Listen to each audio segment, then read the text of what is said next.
ago, I was talking about seeds, and I was talking about these fields, this story about these 4 fields, and these seeds that were being thrown around on these fields, and only one of the fields actually produced a crop. And Jesus was telling this story, and he said, to those who have been given much, they will have an abundance. They will be given more, and they will have an abundance. But those who do not have, even what they do have will be taken away. And so I was thinking about the power of the seed, right?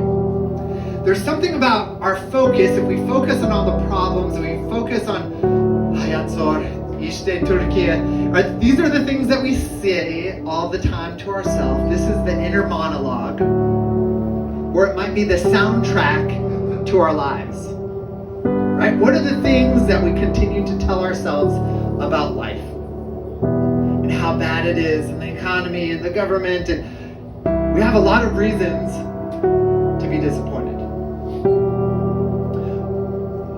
But what if we said, hey, we have a choice in our positivity, right?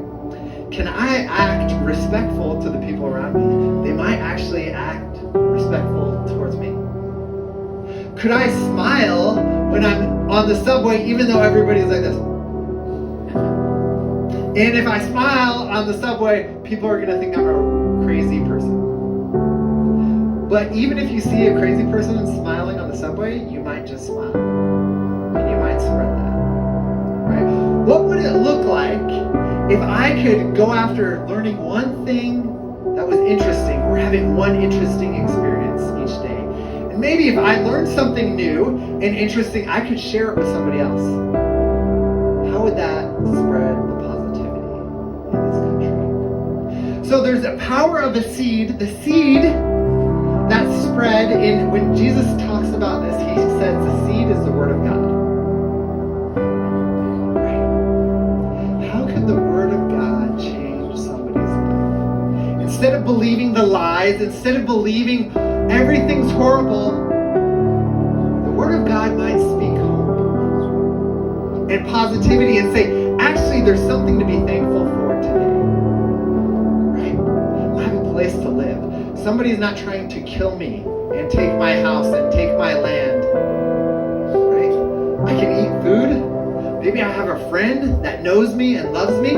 Maybe there's something more to life. Do you guys know the magic word?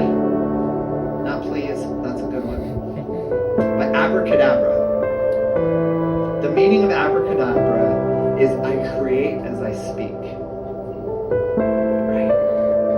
And there's something about the words that we speak. If we're speaking the same words that God gives us, those things that God tells us start to become a reality. Right? Instead of being negative, instead of saying, man, there is nothing good about our life, we start to recognize that there is something good. A couple weeks ago I said, what would it look like if we started to look for the evidence?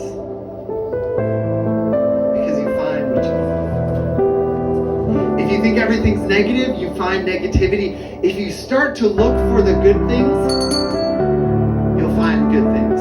So I want to tell you, my friend, I have a friend, his name is Eric. And when I met Eric, we were working together, and I said, Eric, there's something different about you. You're like one of the most positive people I know.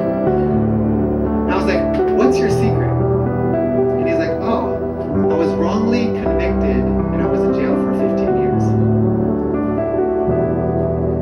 And I said, excuse me? And he said, yeah, I was in a gang. I got arrested and convicted for murder, but I didn't do it. And they had all this evidence. They said, this is what you did. You're always with this guy. This guy murdered him. You're his right-hand man, so you must have been a part of it. And it wasn't until 15 years later that they had DNA evidence. They had new evidence that changed everything. And I said, but I look at you and this still doesn't make sense. You were in prison for 15 years for a crime you didn't commit,